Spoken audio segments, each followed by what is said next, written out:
Life کے اندر ایک چیز یاد رکھیے گا کہ انسان بعض اوقات نیکیاں کر رہا ہوتا ہے اور وہ سمجھ رہا ہوتا ہے کہ اسے ان کا کوئی فائدہ نہیں ہو رہا، کوئی بینیفٹ نہیں ہو رہا۔ لیکن آپ نے لائف کے اندر ایک بات یاد رکھنی ہے کہ نیکی کبھی بھی رائے گاہ نہیں جاتی، نیکی کبھی بھی ضائع نہیں ہوتی۔ نیکی ہے یہ ایسی چیز کہ اللہ پاک نے اسے سمجھنے کہ فنا اس کے ساتھ جڑا ہی نہیں ہوا۔ ختم ہمیشہ بری چیز ہوتی ہے اور باقی ہمیشہ اچھی چیز رہتی ہے۔ نیکیاں وہ چیز ہیں کہ آپ کرتے جاتے ہیں، آپ کی لائف ایک دریا ہے جس کے اندر طوفان ہے، اور نیکیاں وہ کشتی ہیں جو آپ کو پار اتار دیتی ہیں۔ ایک واقعہ ہے اسی طرح حضرت عبداللہ ابن عمر رضی اللہ تعالیٰ عنہ سے روایت ہے۔ یہ 3 آدمی تھے، یہ پیدل سفر کر رہے تھے۔ اسی دوران بارش آ گئی۔ آپ کو پتہ ہے کہ پرانے زمانوں کے اندر جو ذرائع ابلاغ یا جو ٹرانسپورٹ کے ذرائع تھے وہ اتنے جدید نہیں تھے، آبادیاں اتنی زیادہ نہیں تھیں، لوگ جنگلوں میں، پہاڑوں میں، بیابانوں میں، صحراؤں میں سفر کرتے تھے۔ تو جب بارش آئی تو انہوں نے اس بارش سے بچنے کے لیے ایک غار کے اندر پناہ لے لی۔ جب وہ غار کے اندر انٹر ہوئے، بیٹھ گئے، تو اسی دوران دیکھیں جب طوفان ہوتا ہے آپ کو پتہ ہے لینڈ سلائیڈنگ ہوتی ہے، پتھر گرتے ہیں، مٹی گرتی ہے، اب تو راستے بند ہوتے ہیں، مشینیں پھر بعد میں رستوں کو کھول بھی دیتی ہیں۔ تو جب وہ غار کے اندر انٹر ہوئے، غار کے اندر بیٹھ گئے، تو ایک جو بڑا سا پتھر تھا وہ غار کے منہ کے اوپر آ گیا اور اس نے آ کر جو غار ہے اس کو ڈھانک دیا۔ اب وہ اندر باہر دیکھ نہیں سکتے تھے، اتنا کمپلیٹ جو ہے پورے طریقے سے اس پتھر نے سارے جو تھا غار کا منہ اسے ڈھانک دیا۔ اب اتنی پاور بھی نہیں تھی، وہ 3 لوگ تھے، وہ بہت بڑا پتھر تھا۔ آپ سوچیں کہ جس نے غار کے پورے منہ کو ڈھانپ دیا وہ کتنا بڑا پتھر ہوگا۔ تو انہوں نے کہا کہ اس کے علاوہ اب کوئی حل نہیں ہے کہ ہم اپنے جو اچھے اعمال ہیں انہیں یاد کریں اور ان اعمال کو یاد کرتے ہوئے اللہ پاک سے ریکویسٹ کریں کہ وہ ہماری اس جو مشکل ہے اس سے ہمیں نجات عطا فرمائے۔ انہوں نے کہا کہ ہم اپنے نیک اعمال کو یاد کرتے ہوئے اللہ پاک سے دعا کرتے ہیں کہ وہ ہمیں اس سے نجات عطا فرمائے۔ اچھا، ان میں سے جو پہلا تھا اس نے کہا کہ اے اللہ، میرے انتہائی بوڑھے والدین، بیوی اور چھوٹے بچے ہیں جن کی میں نگہداشت کرتا ہوں۔ جب شام کو میں اپنے جانور چرانے کے بعد ان کے پاس واپس آتا، ان کا دودھ دوہتا تو آغاز اپنے والدین سے کرتا۔ والدین وہ ہستی ہیں جن کے بارے میں قرآن مجید میں اللہ پاک نے ارشاد فرمایا کہ ان دونوں میں سے کوئی ایک اگر بڑھاپے کو پہنچے تمہاری زندگی میں تو ان کو اف تک نہیں کہنی۔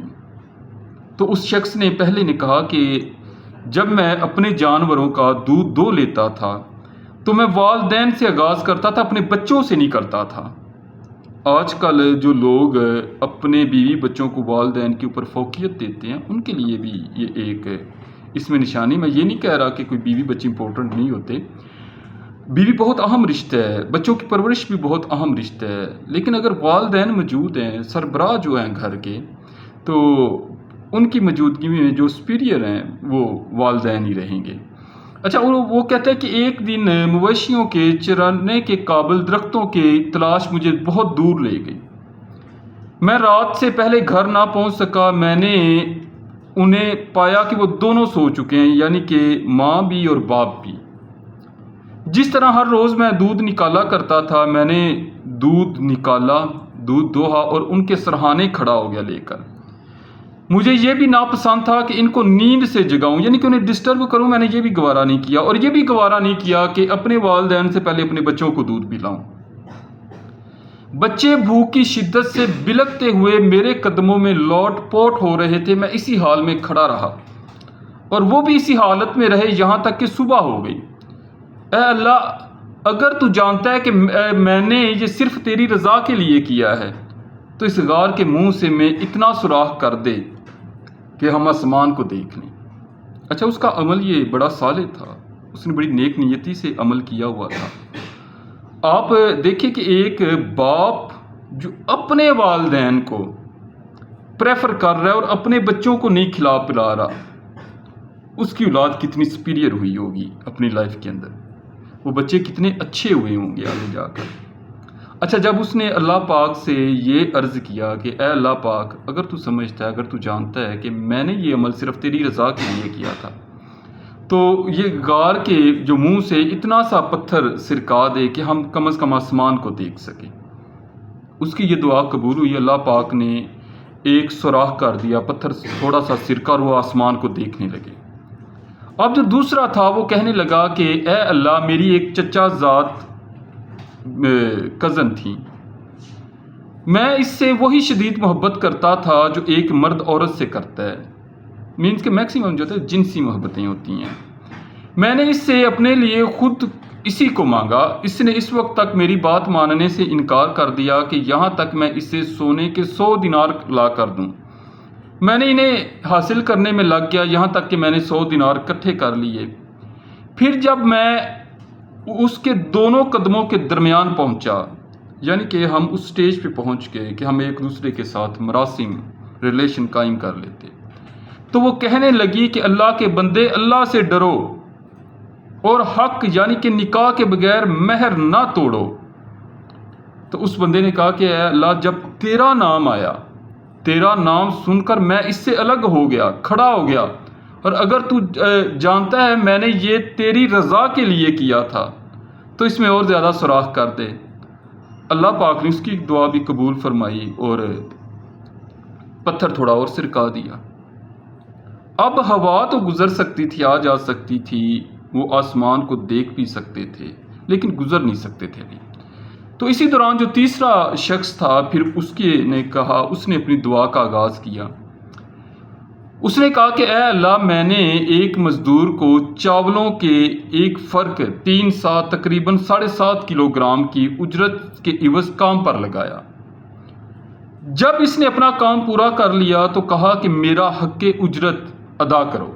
میں نے اس سے اس کا فرق 3 سا چاول پیش کیا، یعنی کہ جو بات ہوئی تھی ان کے درمیان، کمٹمنٹ ہوئی تھی، میں نے اتنے چاول اس کو دیے۔ اس نے کہا کہ یہ بہت کم ہے، اور غصے اور ناراضگی میں انہیں چھوڑ کر چلا گیا۔ میں مسلسل، یعنی کہ میں نے پھر ان 3 چاولوں کو 3 سا جو چاول تھے 7.5 کلو گرام، انہیں استعمال نہیں کیا اپنے ذاتی، میں انہیں کاشت کرتا رہا، یہاں تک کہ اس کی آمدنی سے گائے کے بہت سے ریوڑ، ان کو چرانے والے غلام اکٹھے کر لیے۔ پھر کافی مدت کے بعد وہ میرے پاس آیا اور کہا اللہ سے ڈرو، میرے حق میں مجھ پر ظلم نہ کرو۔ میں نے کہا ان گایوں کے ریوڑوں اور انہیں چرانے والے غلاموں کی طرف جاؤ اور انہیں لے لو۔ اس نے کہا اللہ سے ڈرو، میرے ساتھ مذاق نہ کرو، یعنی کہ میرے تو 7.5 کلو گرام تھے، تم اتنے غلام اور اتنے مویشی مجھے دے رہے ہو۔ میں نے کہا میں مذاق نہیں کر رہا، یہ سب گائیں اور ان کو چرانے والے غلام لے جاؤ۔ انہیں لے کر چلا گیا، یعنی کہ وہ جو غلام اور گائیں تھی انہیں 7.5 کلو گرام چاولوں سے یہ ساری آمدن اسے بنی تھی۔ تو اس نے کہا یہ تو سب تمہارے ہیں، مال ہے، تم لے جاؤ۔ تو اس نے کہا کہ اے اللہ، میں نے یہ صرف تجھے راضی کرنے کے لیے کیا تھا، میں نے جو اس کا حق ادا کیا پورا وہ صرف تیری رضا کے لیے کیا ہے، تو جو حصہ باقی رہ گیا اسے بھی کھول دے۔ اور اللہ پاک نے اس تیسرے شخص کی بھی دعا کو قبول کیا، اور پتھر جو تھا وہ سارا ہٹ گیا رہا، اور وہ تینوں آزاد ہو گئے، غار سے باہر نکل آئے۔ اب ناظرین، اس میں جو سب سے اہم بات ہے وہ یہ ہے کہ جب بھی عمل کریں وہ خالص اللہ کی رضا کے لیے کریں، وہ اللہ کے لیے کریں، اللہ کی خوشنودی کے لیے کریں، دنیا کو دکھانے کے لیے، دنیا کو خوش کرنے کے لیے نہ کریں۔ ان تمام اعمال میں انشاءاللہ برکت پڑے گی، آپ اپنی لائف میں برکت دیکھیں گے جب آپ تمام اعمال جو ہیں وہ اپنے رب کی رضا کے لیے کریں گے۔ اب میں ایک چھوٹی سی مثال دیتا ہوں آج کل کی، کہ ہم روزہ رکھ رہے ہیں، رمضان کا مہینہ ہے، ہم نے روزہ رکھا ہوا ہے۔ آپ کبھی امیجن کریں کہ اللہ پاک کتنا خوش ہوتا ہے جب ہم ایک گھر میں اکیلے ہوتے ہیں یا روم میں ہوتے ہیں، اور کھانے پینے کی چیزیں جو ہیں وہ اویلیبل ہوتی ہیں، ہمارے پاس دستیاب ہوتی ہیں، لیکن ہم صرف اللہ کی رضا کے لیے، اللہ سے ڈر کر، اللہ کی محبت کے لیے ہم کچھ نہیں کھاتے پیتے سورج کے غروب ہونے تک، تو اللہ پاک کتنا خوش ہوتا ہوگا۔ اللہ پاک کی کتنی رحمتیں برکتیں ہمارے اوپر نازل ہوتی ہوں گی۔ باقی ایک نے مزدور کا حق اسے پوری طرح عطا کیا، اللہ پاک نے اسے بہت زیادہ نوازا، ان کو نجات دی۔ ایک نے اپنے والدین کے ساتھ اچھا سلوک کیا، اللہ پاک نے اس کی بھی دعا قبول کی۔ ایک نے خود کو برائی سے بچایا تو اللہ پاک نے اس کی بھی دعا قبول